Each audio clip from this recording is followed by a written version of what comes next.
నాకు తోడ్పాటు అందించినటువంటి ప్రతి పని నేనే ప్రతి ఒక్కరు ముఖ్యంగానే భావించి నాకు సహకరించిన నా టీం సభ్యులందరికీ వారికి పాదాభివందనం తెలుపుకుంటూ ఈరోజు ముఖ్యంగా ఈ సమావేశం ఎందుకు పెట్టినామంటే నేను గత నెల 45 డేస్ కింద ఏదైతే నేను మాట ఇచ్చినో ఎలక్షన్లు నిలబడ్డప్పుడు నన్ను కనుక గెలిపించినట్టయితే నేను ఇక్కడున్న పరిస్థితులు చూస్తే డ్రైన్లు సరిగా లేవు, ప్లస్ చెట్లు అన్ని ఓపెన్ ప్లాట్లో చెట్లు బాగా పేరుకుపోయి పందులు కోతులు కుక్కల బెడదలు చాలా ఉన్నాయి, చాలా దోమలు.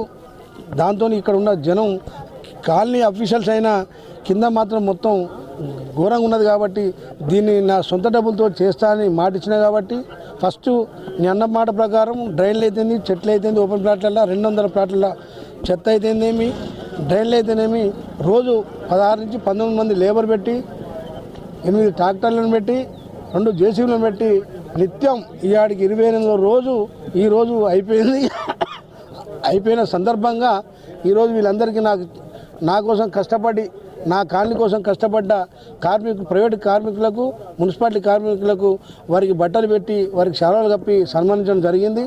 వారికి జన్మలా నేను రుణపడి ఉంటా. ఎందుకంటే వాళ్ళ కష్టం వర్ణాతీతం, ఆ సేవ ఎవరు చేయలేంది. మనం పోయే మలమూత్రాలు వాళ్ళు తీసేటోళ్ళు ఈ రోజుల్లో వాళ్ళకి ఎంత పేరుగా ఉండి వాళ్ళు ఈ రోజుల్లో అది తీస్తారంటే నా మనసు చలించిపోయింది.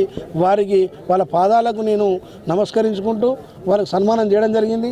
డ్రైన్లని, ప్రైవేట్ ప్లాట్లని చెట్టు చేయడం మొత్తం క్లీన్ చేయడం జరిగింది. ఆయన సొంత డబ్బులు 14 లక్షలు పెట్టుకొని ఈ సందర్భంగా అతనికి కృతజ్ఞత తెలియజేస్తూ, ఇంత మటుకు నాకు తెలిసి రాష్ట్రంలో ఎవరు వాటిని సొంత డబ్బులు పెట్టి క్లీన్ చేయలేదు. అది ప్రజల మీద ఉన్న ప్రేమతోటి, ఇచ్చిన మాటతోటి ఆయన నిలబడి పనిచేసి